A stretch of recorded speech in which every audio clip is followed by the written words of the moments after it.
नमस्कार, जय हिंद दोस्तों। Welcome back to my YouTube channel Study with Sagar में। होप सो आप सभी लोग अच्छे होंगे, आपकी तैयारी अच्छी चल रही होगी। देखिए, आज मैं एक लेटेस्ट नोटिफिकेशन आपके लिए लेके आया हूँ।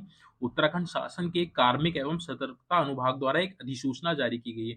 एक नियमावली जारी की गई है जो आपकी ग्रुप सी की और जो भी आपकी ग्रुप ए और बी यानी कि समूह क, ख, ग की जितनी भी भर्तियां होती है UK triple S C, UK PSC द्वारा जितनी भी भर्तियां कराई जाती हैं उसमें वेटिंग लिस्ट का कॉन्सेप्ट लेके आया गया है।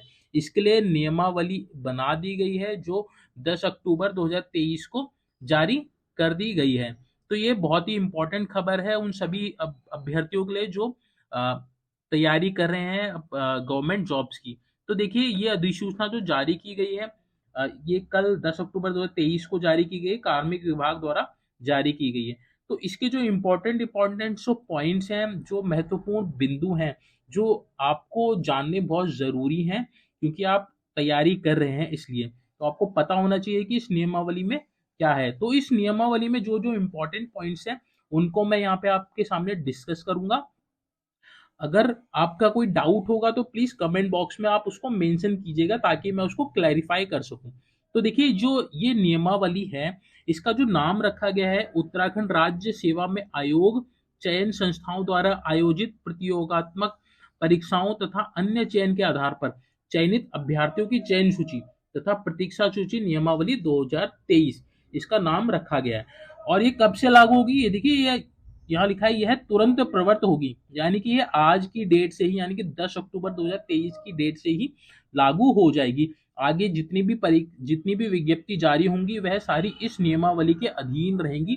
और ये भी मैं बताऊं, जिनका रिजल्ट अभी जारी नहीं हुआ है, जैसे वन आरक्षी, वन दरोगा, जिसका फाइनल रिजल्ट जारी नहीं हुआ है, उन पे भी यह नियमावली लागू होगी। उसमें भी वेटिंग लिस्ट आपको देखने को मिलेगी। तो जो वेटिंग लिस्ट होने वाली है उसमें देखिए 25% तक की वेटिंग लिस्ट जारी की जाएगी।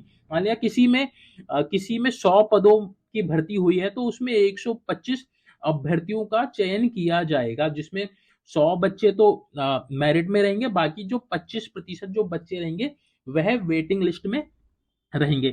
चलिए देखिए, आगे इस नियमावली को हम देख लेते हैं। सेवा नियमावली का लागू होना, तो ये लागू किस किस पे होगी? यह होगी आपकी लागू विभागों में समूह क, ख, ग के सीधी भर्ती के समस्त पदों पर लागू होगी।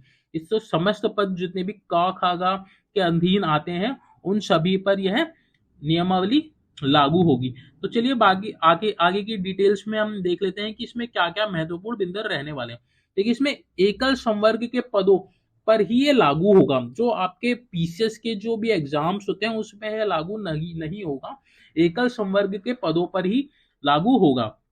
बाकी देखिए, जितने भी चयनित अभ्यर्थियों को की संस्तुति आयोग द्वारा करने के बाद विभाग को जो लिस्ट भेजी जाएगी उसमें विभाग को 3 महीने का समय दिया जाएगा। 3 महीने के समय के अंदर विभाग को जो भी नियुक्ति पत्र है वह जारी करना पड़ेगा। अगर किसी बच्चे की कोई जेन्युइन प्रॉब्लम है, कोई वैलिड रीजन है, तो उसको 1 माह का समय और दिया जाएगा। 1 माह के अंदर वह अगर अगर वह ज्वाइन कर लेता है तो कोई दिक्कत नहीं है, उसको वैलिड रीजन देना पड़ेगा, अन्यथा जो वेटिंग लिस्ट में बच्चे होंगे उनको मौका दिया जाएगा। ठीक है, चलिए आगे बात कर लेते हैं। और जो इसके जो महत्वपूर्ण बिंदु है उसमें हम बात कर लेते हैं कि ये जो वेटिंग लिस्ट है वह 1 साल के लिए वैलिड रहेगी। 1 साल के अंदर विभाग द्वारा इसमें अ, आपका चयन किया जा सकता है। 1 साल के अंदर अगर आपका चयन हो गया तो ठीक है, अदरवाइज वो जो वैकेंट सीट होगी उसके लिए नई विज्ञप्ति जारी की जाएगी।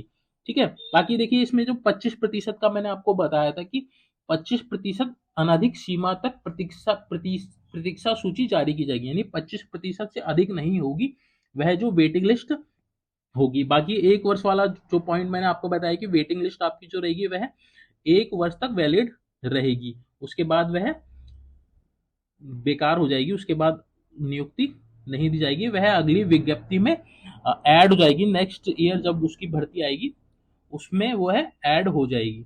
तो देखिए, ये जो मेन मेन पॉइंट्स जो थे इसमें वह मैंने आपको बता दिए हैं। बाकी इसमें वेटिंग लिस्ट वाला जो कॉन्सेप्ट आया है बहुत अच्छा है। जितने भी बच्चे तैयारी कर रहे हैं, प्लीज आप अपनी तैयारी को कंटिन्यू रखिएगा। पहले क्या होता था कि वेटिंग लिस्ट नहीं आती थी तो जितनी भी सीटें होती थी वह वैकेंट हो जाती थी। फिर जब नई भर्ती आती थी, नई भर्ती आने में आपको पता ही है यूके ट्रिपल एस सी में एक एक साल, दो दो साल, तीन तीन साल भी लग जाते हैं। तो बच्चे क्या होते, ओवर एज हो जाते हैं उस कारण। तो इसमें फायदा ये होगा कि जितने बच्चे वेटिंग लिस्ट में होंगे, क्योंकि जब एक बच्चे की तैयारी अच्छी हो जाती है तो उसके एक लेवल के सारे एग्जाम निकलते हैं। वन दरोगा भी निकल रहा है, वन आरक्षी भी निकल रहा है, तो वन दरोगा ज्वाइन करेगा, ऑब्वियस सी बात है। तो वन दरोगा अगर वह ज्वाइन करता है तो वन आरक्षी में वो सीट वैकेंट हो जाती है। तो वन आरक्षी में जो वेटिंग लिस्ट आएगी उसमें सीरियल वाइज उसका, उस बच्चे का सिलेक्शन हो जाएगा। तो इसमें दोनों को ही फायदा है। तो इसमें बहुत ही अच्छा रहने वाला है यह भी, जो भी बच्चे तैयारी कर रहे हैं। तो आप अपनी तैयारी को कंटिन्यू रखिएगा। देखिए आप अभी जो आपके वन दरोगा, वन आरक्षी के जो अभी फाइनल रिजल्ट जारी नहीं हुए हैं, उसमें भी यह वेटिंग लिस्ट आपको देखने को मिलेगी। तो जितने भी अभी तक फाइनल रिजल्ट जारी नहीं किए गए हैं, तो मैं क्लियरली बता देना चाह रहा हूँ, ये नियमावली उन पर भी लागू होगी। तो उसमें भी वेटिंग लिस्ट आएगी। तो जिन जिन का भी एग्जाम है, तो सभी को बेस्ट ऑफ लक। और होप सो आपको इस नियमावली के सारे पॉइंट्स क्लियर हो गए होंगे। जो मेन मेन पॉइंट्स थे वह मैंने आपको बता दिए हैं। इनकेस आपका फिर भी कोई क्वेश्चन है, तो कोई क्यूरी है, तो आप कमेंट सेक्शन में इसको मेंशन जरूर कीजिएगा, ताकि मैं उसका सॉल्यूशन आपको बता सकूं, आपको गाइड कर सकूं। और आप अपनी कंटिन्यू तैयारी रखिए। देखिए किसी भी तैयारी में कंसिस्टेंसी बहुत जरूरी है, तो आप कंसिस्टेंसी बनाए रखिए, डेली पढ़ते रहिए, आपका सिलेक्शन जरूर होगा। होप सो आपको वीडियो अच्छी लगी होगी। अगर आपको वीडियो अच्छी लगी है तो प्लीज वीडियो को लाइक कीजिएगा, चैनल को सब्सक्राइब कीजिएगा, ताकि और भी आपको इन्फॉर्मेशन मिल सके। Thank you so much for watching this video.